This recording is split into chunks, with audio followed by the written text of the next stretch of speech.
चलिए तो शुरू करते हैं आज के सेशन को। और आज के सेशन में जो मेरे साथी मित्र अभी तक नहीं जानते कि क्या है पूरा मामला, उनसे गुजारिश है कि हमारा एक सेशन है जो कि आपके सामने सजेशन में दिख जाएगा। बाबा का नाम है बागेश्वर धाम बाबा के अंदर, मतलब ये है जो आपको दिखाई दे रहे हैं धीरेन्द्र कृष्ण शास्त्री। इनके ऊपर फिलहाल एक मामला चल रहा है और मामला ये है कि जो करते हैं वो अंधविश्वास है या चमत्कार है, क्या है ये सारी कहानी आज के सेशन में हम आपको बताने जा रहे हैं। आप सबसे छोटी सी गुजारिश है, इस विषय को हम आप तक आगे लेकर पहुंचे, आप तक इस विषय को सही तरीके से पहुंचाएं, इसके लिए हम आपका एक मोटिवेशन चाहते हैं। और मोटिवेशन ये है कि जितने भी नव आगंतुक मेरे मित्र साथी लिसनर जो भी हैं वो कृपया करके इस चैनल को सब्सक्राइब कर लें ताकि हमारा मोटिवेशन आपके साथ से बढ़ता रहे। साथियों, आपके सामने स्क्रीन पर दो व्यक्ति दिखाई दे रहे हैं। एक तरफ जो व्यक्ति है ये है धीरेन्द्र कृष्ण शास्त्री और एक तरफ जो व्यक्ति दिखाई दे रहे हैं ये है श्याम मानव। चर्चा इन्हीं दो की वजह से शुरू हुई थी। श्याम मानव जो है इन्होंने एक आरोप लगाया। आरोप था कि बाबा की पोल खुल गई। पोल खुल गई आरोप क्यों लगाया? क्योंकि इसके पीछे की कहानी थी कि इनका मानना था श्याम मानव का कि नागपुर में एक सभा का आयोजन किया गया था धीरेन्द्र कृष्ण शास्त्री जी के द्वारा। उस सभा के अंदर बाबा को कुछ चैलेंज दिया गया था। चैलेंज था कि वे वहां रुके और श्याम मानव जी के द्वारा जो लोग वहां भेजे जाएं उन लोगों के बारे में कुछ जानकारी निकालकर बताएं। श्याम मानव जी ये बगैर ही नागपुर छोड़कर भाग गए और इन्होंने हमारी चुनौती स्वीकार नहीं की। हालांकि इनकी बात के बाद में धीरेन्द्र कृष्ण शास्त्री जी का बयान आया और उन्होंने कहा कि हमें चैलेंज स्वीकार है, समय के अभाव में हमें नागपुर से जाना पड़ा, फिलहाल हम 2 दिन के लिए रायपुर हैं, रायपुर में दिव्य दरबार चल रहा है, आवश्यकता लगी तो हम 1 दिन और चलाएंगे और उस दिव्य दरबार में लोगों की शंकाएं या फिर जो उनसे जुड़े हुए प्रश्न हैं उनका जवाब देंगे। और अगर चाहते हैं श्याम मानव चाहते हैं तो वे रायपुर पधारें, अपनी टीम को लेकर आएं,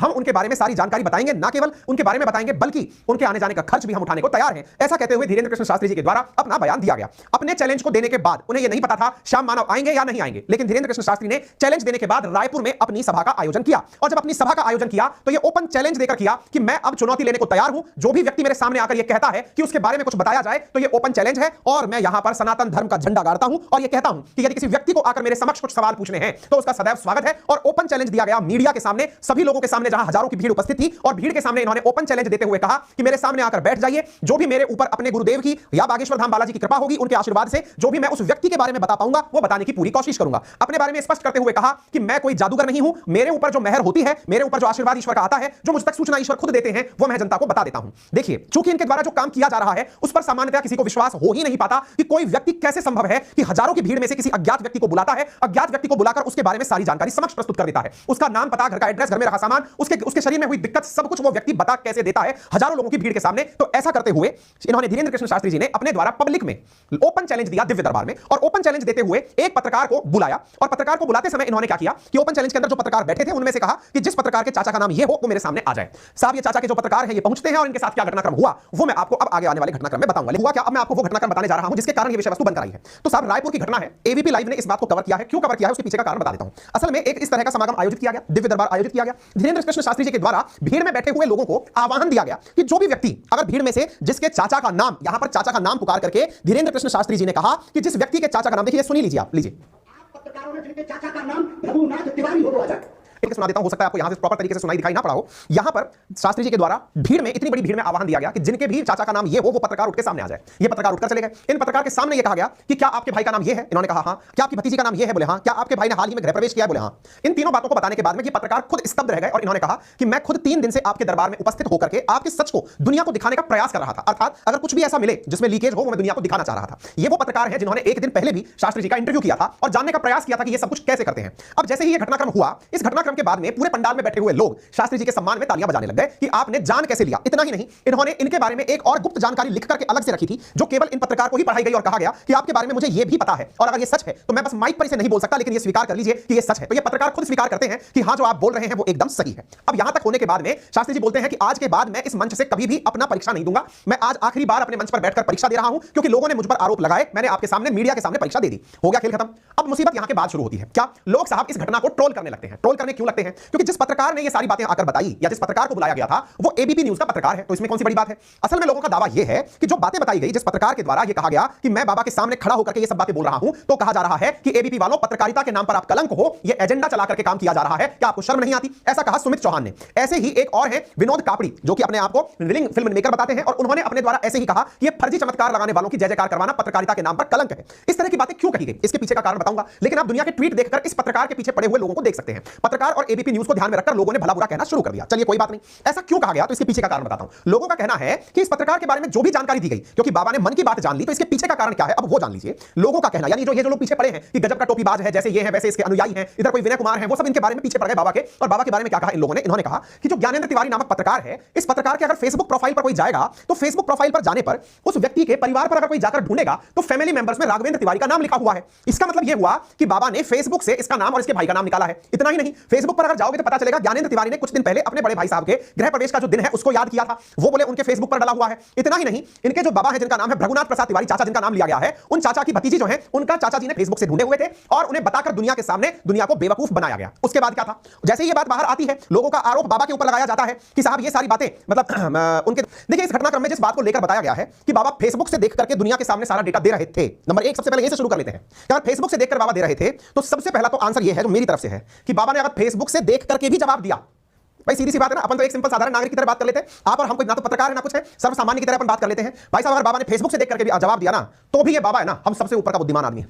चलो एक बार में इस बात को रफा दफा करते हैं। क्या बोल रहा हूं मैं, बाबा ने माना कि फेसबुक से जवाब दिया, पहला पॉइंट। अभी तो और तर्क वितर्क तो बाद में कर लेंगे हम, पहला तर्क है ये यार बाबा ने फेसबुक से देख करके भी किसी व्यक्ति के 3 या 4 नाम बता दिए, एक व्यक्ति के 4 फैक्ट याद कर ले और 50 व्यक्ति का प्रतिदिन वो व्यक्ति दिव्य दरबार में जवाब दे दे। यहां से सुनिएगा, 4 फैक्ट प्रतिदिन 50 नागरिकों के बारे में याद करके आए, यानी एक दिन में 200 फैक्ट याद कर रहा है। 200 फैक्ट याद करके वो व्यक्ति 150 दिन इस प्रकार का परिचय दे दे। सिंपल मैथमेटिक्स लगाना भाई, मेरे को गणित नहीं बताती, आप केवल बता दीजिए 150 दिन 200 फैक्ट, यार कितना नंबर हो गया है? 150 गुणा 200, कमेंट बॉक्स में नंबर लिख दो, हजारों में नंबर चला जाता है। और मैं आपसे दावा करता हूं साथियों, यदि आप इतने फैक्ट खुद भी याद कर लो ना, यदि आम जन के नाते हम ये मान लें कि हम खुद भी याद कर लेंगे इतने नंबर, भाई साहब मैं कह रहा हूं आपसे कि नंबर कहीं और ही चले जाएंगे। हजारों की संख्या में फैक्ट्स यदि कोई व्यक्ति याद करके आपके सामने मंच पर प्रदर्शन करने भी आ जाए तो वो कोई साधारण व्यक्ति नहीं है, वो कोई साधारण मनुष्य नहीं है।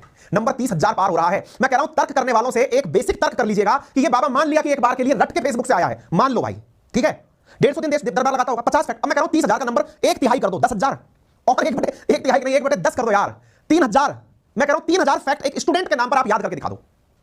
भाई साहब मैं कह रहा हूं अपन जैसे लोग 3,000 फैक्ट याद कर ले परीक्षा पास हो जाती है, मजाक नहीं है। किसी के बारे में नाम पता करना उसको, और मजेदार बात किसी से ये कहा जाए तेरे चाचा का नाम ये, और भैया समझदारों का विषय हो सकता है मेरी नजर में। अगर ये व्यक्ति ऐसा करता भी है, कोई शक्ति नहीं है तो भी अत्यधिक इंटेलिजेंट व्यक्ति है, पहले तो मैं खुद ये स्वीकार कर रहा हूं, नंबर 1। अब दूसरी बात जो स्वीकारोक्ति है मैं वो दे देता हूं। दूसरी स्वीकारोक्ति मेरी तरफ से ये है कि इस व्यक्ति के पास अगर कोई दिव्य शक्ति भी हो तो इससे मैं इनकार नहीं कर सकता, क्योंकि मैं खुद ऐसे संस्कारों और ऐसे परिवेश में पढ़ा हूं, मैं जिस सनातन धर्म संस्कृति की पालना करता हूं, मैं आज तक ऐसे किस्से कहानियों के साथ जीता आया हूं। जिस तरह के ईश्वर में मेरी श्रद्धा है, जिस तरह के ईश्वर में मेरा विश्वास है, और मुझे यह विश्वास है कि ऐसी दैवीय शक्तियां होती हैं जो लोगों के बारे में बहुत सी जानकारियां आपको उसी महिमा मंडल से बता देती हैं। तो मुझे दिव्य शक्तियां होती हैं, मंत्रों में शक्तियां होती हैं, इस बात पर 1% गुरेज नहीं है। हां इनके पास है या नहीं, ये मैं सर्टिफिकेट बांटने वाला कोई कोर्ट नहीं हूं, मैं कोई जज नहीं हूं। मैं अपनी राय कहां रख रहा हूं, जहां आपने मुझसे मांगा था कि सर अपने आपकी क्या राय है वो जरूर बताइएगा, क्योंकि आपने लास्ट सेशन में मुद्दा बताया था अपनी राय नहीं। कुछ लोगों का कहना है कि इनके पास में कुछ ऐसी शक्ति है जिससे ये लोगों के माइंड को रीड कर लेते हैं। अब माइंड रीड के बारे में मैं बताता हूं, आप में से बहुत सारे लोगों ने बहुत सारे यूट्यूबर्स को देखा होगा, आजकल बहुत सारे यूट्यूबर्स दूसरे का माइंड रीड करके बताने लग रहे हैं कि आप थोड़ी देर के लिए मेरे सामने खड़े हो जाओ, आपके मन में कौन सा नंबर चल रहा है मैं वो बता दूंगा, आपके नंबर कौन से हैं, आपका नाम कौन सा चल रहा है। माइंड रीडिंग एक प्रकार की साइंस की तरीके से लोग आजकल डेवलप कर रहे हैं। बहुत सारे यूट्यूब पर वीडियो पड़े माइंड रीडिंग के, जिसमें एक व्यक्ति दूसरे के दिमाग को पढ़कर उसके दिमाग के बारे में बता देता है। लेकिन सच्चाई पता क्या है,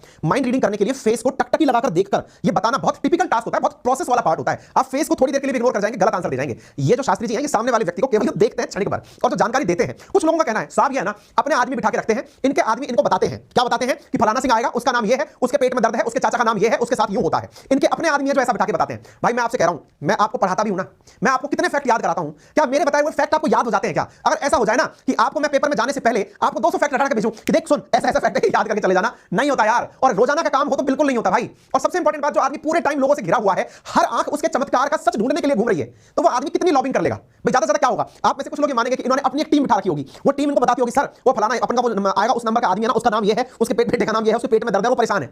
मान लिया, रटा दिया, वो पेपर में मग्गा मार के चला गया। चेहरा कैसे याद कर लोगे यार उसका कि यही आएगा तभी यही बोलना है? नहीं सर पर्ची में लिख के देते हैं, पर्ची में लिख के देते तो पर्ची तो सबके सामने दिखाता है भाई। कुछ भी हो, कुल मिलाकर ये रहस्य है, और ये रहस्य इतना बड़ा है ना जिसके कारण पूरे देश में इसकी चर्चा हो रही है। ठीक है, तो अगर आपको लगता है कि माइंड रीडिंग भी है तो मैं कह रहा हूं भाई कुछ भी है, ये आदमी अत्यधिक इंटेलिजेंट है। और भाई साहब अगर ये बात सच है, क्योंकि देखिए इस व्यक्ति का एक बात मानना है और वो ये है कि इनके ऊपर कृपा है ईश्वर की। और देखिए ईश्वर की कृपा से 1% इनकार नहीं किया जा सकता। हमारे देश में बहुत से सिद्ध पुरुष हुए हैं, ऐसे बहुत से ज्ञानी पुरुष हुए हैं जिनके पास में बहुत जबरदस्त ज्ञान और विवेक रहा है, उससे इनकार नहीं किया जा सकता। और यही व्यक्ति इस बात को बार बार बोलता है कि मैं सनातन धर्म का एक प्रवर्तक हूं, और ऐसी स्थिति के अंदर लोग मेरे पीछे इसलिए पड़े हैं क्योंकि मैंने बागेश्वर धाम सरकार के नाम पर मिरेकल्स जो करने के नाम पर धर्मांतरण लोग करवाते थे उनकी घर वापसी करवाई है। असल में हुआ क्या है, कुछ दिनों पहले इन्होंने दिसंबर माह के अंदर मध्य प्रदेश के दमोह नामक जिले के अंदर लगभग 165 परिवारों के 328 लोगों को क्रिसमस के दिन घर वापसी कराई थी, उन्हें ईसाई धर्म से वापस हिंदू धर्म में कन्वर्ट कराया था। वो पहले कभी ईसाई धर्म के चमत्कार देखकर ईसाई धर्म में चले गए थे। इनका दावा यह है कि मैं लोगों को केवल यह बताता हूं कि अगर आप चमत्कार देख करके ही किसी दूसरे धर्म में गए हैं, क्योंकि ईसाई धर्म के अंदर कुछ चमत्कार दिखाए गए जिसकी वजह से लोग चले गए, तो चमत्कार तो मैं भी दिखा देता हूं, मैं भी बता देता हूं कि आपके बारे में क्या है। अगर यही सब कुछ है तो आप वापस चले आइए। तो कुल मिलाकर जनाब बात यह है कि इनके द्वारा जो तर्क दिए गए हैं वो घर वापसी के थे, और इन्होंने कहा कि जब मैंने ये काम किया तो इस वजह से लोग मेरे पीछे पड़ गए, क्योंकि लोगों को लगा कि ये व्यक्ति वापस धर्मांतरण करवाएगा और धर्मांतरण करके वापस लोगों को हिंदू बनाएगा। ऐसी स्थिति में मुझे लोग पसंद नहीं कर रहे हैं और हाथ धोके मेरे पीछे पड़ गए हैं। ये इनका दूसरा तर्क। अब